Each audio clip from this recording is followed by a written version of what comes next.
evening. Welcome to South Asia Newsline. I'm Avneet Arora. And here are the top stories we are tracking for you on Thursday, the 12th of February. Chief Minister Designate Arvind Kejriwal demands full statehood for Delhi. Bangladesh could well become another Syria if blockade continues, experts warn. And Myanmar withdraws Rohingya voting rights after Buddhist protest.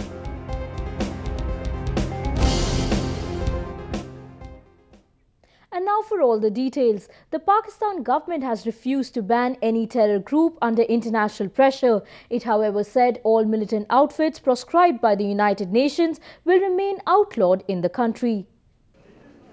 Pakistan has clarified that it will not ban any terror group in the aftermath of the December 16 Peshawar Army school attack. Interior Minister Chaudhry Nisar Ali Khan said that the country will not launch a crackdown on the militants' outfits under pressure from the US or India. While briefing the Parliament about the current status of the National Action Plan Against Terrorism on Wednesday, Khan added that Pakistan will follow UN guidelines on outlawing such groups. There is some confusion regarding the list of banned outfits, but I want to make it clear that the government will ban all prescribed organizations mentioned in the blacklist of the United Nations, as Pakistan is a signatory of the UN, he said. The Supreme Court had last month directed the government to make public the list of banned groups in Pakistan. But the Nawaz Sharif government has since remained reluctant to issue the names, reportedly to avoid confrontation with some powerful groups active in Punjab province. Khan's statements came after questions were raised against Pakistan over efficacy of policy after banned outfits like the Jamaat-ud-Dawa JUD organized huge public rallies earlier this month to observe the so-called Kashmir Day. JUD, the humanity wing of the dreaded Lashkar-e-Toiba or LET, is blamed by both the US and India for the 2008 Mumbai terror attacks that left 166 people dead. Though its chief Hafiz Saeed has a $10 million US bounty on him, his organization denies any link to violence, enjoys a free hand within Pakistan in the name of charity, mainly during natural disasters. Saeed leads a high-profile public life and regularly leads fiery anti-US and anti-India rallies in Pakistan. The Common Man Party chief Arvind Kejriwal has demanded full statehood for Delhi. The chief minister designate met Prime Minister Narendra Modi on Thursday to invite him for his swearing-in ceremony. The thumping victory of the Aam Aadmi Party or AAP in the Delhi Assembly elections has turned the tables of India's political corridors.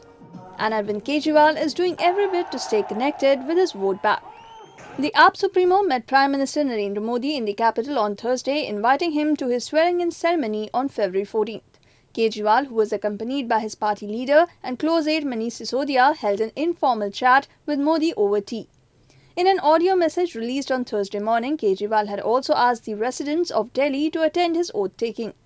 The Chief Minister designate raised the issue of full statehood for Delhi with Prime Minister Modi, Sisodia later confirmed.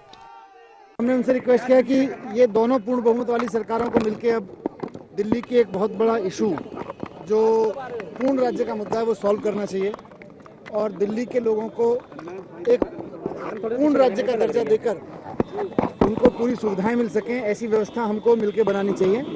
हमने उनसे भी request किया कि यही एक मौका है, एक गोल्डन अपॉर्चुनिटी है जब सेंटर में एक पूर्ण बहुमत वाली सरकार है और दिल्ली में एक पूर्ण बहुमत वाली अभी सरकार चुनी गई है। दोनों मिलकर दिल्ली को पूर्ण राज्य बना सकते हैं और दोनों ही पहले इसके बारे में बात करते रहे हैं। प्रधानमंत्री जी ने इस बारे में हमें भरोसा दिया है कि वो इस पर पूरा विचार करेंगे। Kejriwal and Sisodia had also met Interior Minister Rajnath Singh on Wednesday, their first with any federal minister. He later had also met President Pranab Mukherjee and Urban Development Minister Venkaiah Naidu on Wednesday. The anti-graft crusader is set to take charge as Delhi's chief minister on Saturday and is likely to have Sisodia as his deputy. Sisodia's elevation is being seen as AAP's long-term strategy when Kejriwal takes the party's campaign beyond Delhi. The AAP, which swept away the vote banks, winning 67 in the 70-seat assembly, was born out of the anti-corruption campaign in 2012. The relatively new political party had ruled Delhi from December 2013 to February 2014 before Kejriwal put in his papers after 49 days in power. Myanmar government has revoked the voting rights for referendum given to the country's Rohingya Muslims following protests from Buddhists. A report. President Thein Sein withdrew temporary voting rights given to the embattled Rohingya minority a day before, following agitation by Buddhist nationals. Hundreds of protesters took to the streets of capital Yangon on Wednesday after a law allowing the temporary residents holding white papers to vote was passed. The white papers were introduced in 2010 by the former military government to enable the country's minorities to cast their ballot in a general election. Protesters rallied to pressurize the government to reverse its decision.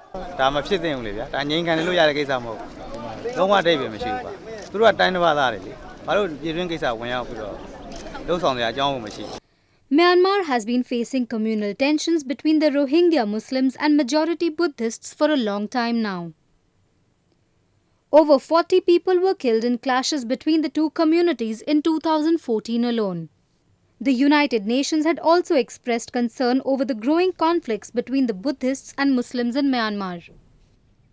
Bangladesh could soon become another Syria if the ongoing political crisis is not checked, observers have said. The opposition-led indefinite shutdown is turning out to be one of the biggest public-related turmoils Bangladesh has faced in recent times. Bangladesh could replicate the situation in Syria if the severe disturbance in public life is not checked soon, experts have warned. The country is in the grip of a severe nationwide blockade enforced by the Jamaat-e-Islami with the backing of main opposition, the Bangladesh Nationalist Party or BNP. The Jamaat and other opposition allies have been undertaking unrestricted acts of violence and arson attacks ever since the crisis began last month. Nearly 70 people have been killed so far and 1,000 vehicles have been torched by miscreants as part of the shutdown-related violence. The political turmoil has also hit Bangladesh's economy hard, with an estimated loss of over $450 million so far.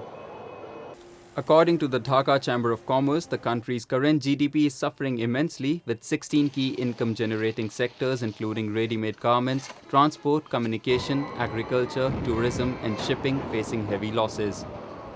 Many hospitals and production units across Bangladesh are also running short of life-saving drugs and raw material due to the breakdown in the supply and distribution chain. The Jamaat has been reportedly training 15 to 20 fighters from Afghanistan and Pakistan to unleash a wave of unrest in Bangladesh. The Bangladesh opposition's dependence on militant wings of Jamaat to maintain instability across the country has dangerous implications, and if left unchecked, it could also pose a danger to all Western states.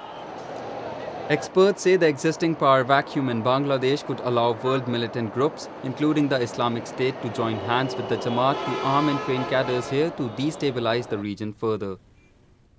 Prime Minister Narendra Modi has asked his followers not to dedicate a temple in his name, but this has not deterred people from giving him a special place in their hearts. Take a look. Even after facing the first major defeat ever since coming to power, Prime Minister Narendra Modi's aura fails to die. The Modi charisma continues to touch crescendo in his home state of Western Gujarat, where the BJP veteran has ruled for 13 long years. His admirers decided to dedicate a temple to pay ode to their favourite leader. Located in Rajkot, the temple was to contain an idol of Prime Minister Modi clad in his trademarked half-sleeved kurta and a jacket.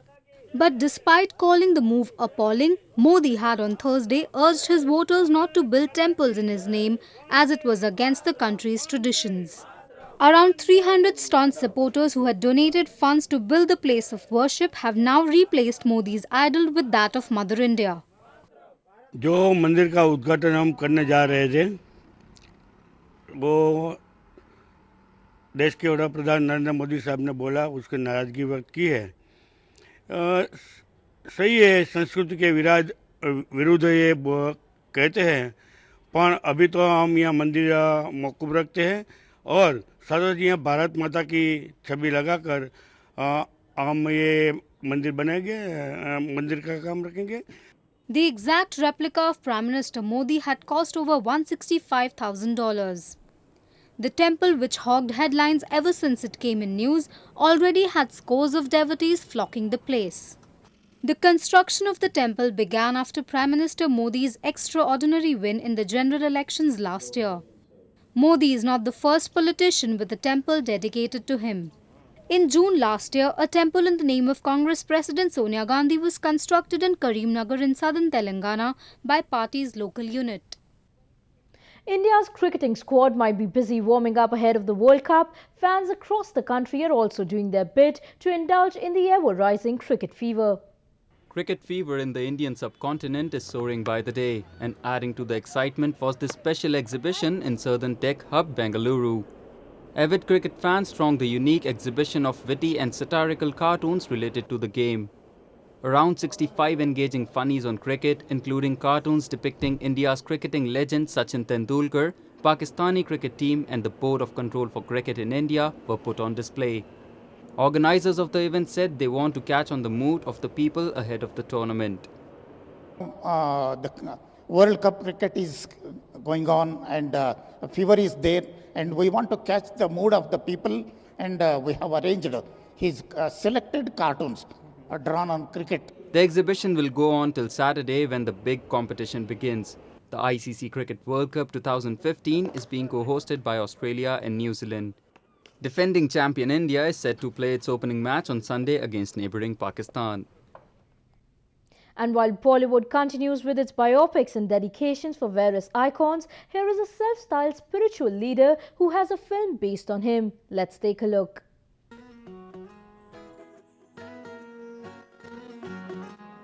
He might be called a spiritual leader, but Gurmeet Ram Rahim Singh has more to his credit. The chief of social spiritual organisation Dera Sacha Sauda is set to make his Bollywood debut with this weekend release MSG The Messenger. After taking to multi-city promotions, Singh arrived in entertainment capital Mumbai to talk about his film.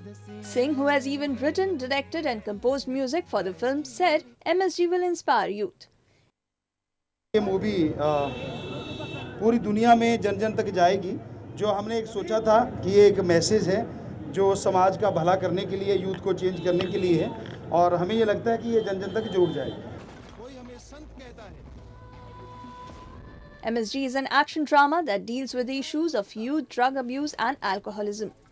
The film's release was delayed as it had run into rough waters after facing wrath of people in Punjab.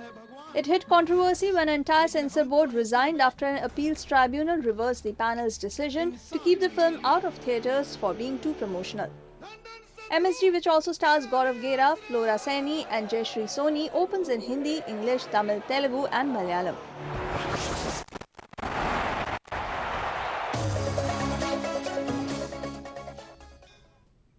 Well, that's the way it was in South Asia this evening. Before we conclude the top stories once again. Chief Minister designate Arvind Kejriwal demands full statehood for Delhi. Bangladesh could well become another Syria if blockade continues, experts warn. And Myanmar withdraws Rohingya voting rights after Buddhist protests.